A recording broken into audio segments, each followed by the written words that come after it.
Hello everyone. TRE 4 का इंतज़ार करने वालों के लिए एक न्यूज़ है जिसमें ये बताया गया है, हिंदुस्तान पेपर की न्यूज़ है जिसमें ये कहा गया है कि बिहार चुनाव की घोषणा सितंबर के शुरुआत में होगी।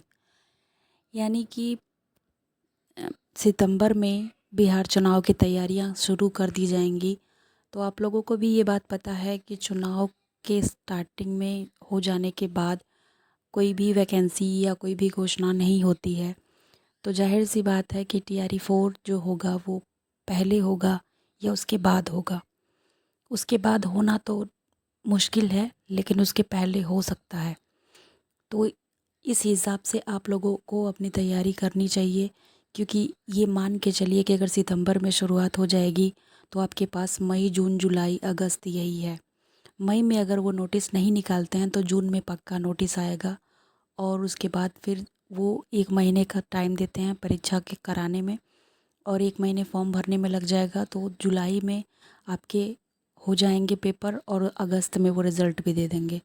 और आप लोग अपना तैयारी अच्छे से कीजिए, क्योंकि मुझे नहीं लगता कि सितंबर के बाद वो टीआरई 4 कराएंगे, क्योंकि उन्होंने टीआरई 5 भी कराने को कहा है। तो ये भी हो सकता है कि ये सब क्लियर करने के बाद वो एक और चीज़ का घोषणा करें कि टीआरई 5 भी होगा। तो बेहतर यही है कि आप लोग अपनी तैयारी कीजिए और इस चीज़ का इंतज़ार मत कीजिए कि नोटिस कब आएगा। अपनी तैयारी आप लोग करते रहिए और प्रीवियस ईयर क्वेश्चन पेपर लगाना मत भूलिएगा। और जो भी बुक्स वगैरह आप लोग ले रखे हैं उनके नोट्स बनाइए, अच्छे से तैयारी कीजिए।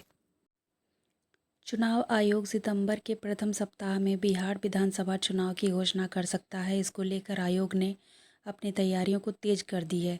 निर्वाचन विभाग के सूत्रों के अनुसार पिछली बार की तरह इस बार भी 3 फेज़ में 243 सीटों पर चुनाव संपन्न होगा। चुनाव के ऐलान के साथ राज्य में आदर्श आचार संहिता भी लागू हो जाएगी।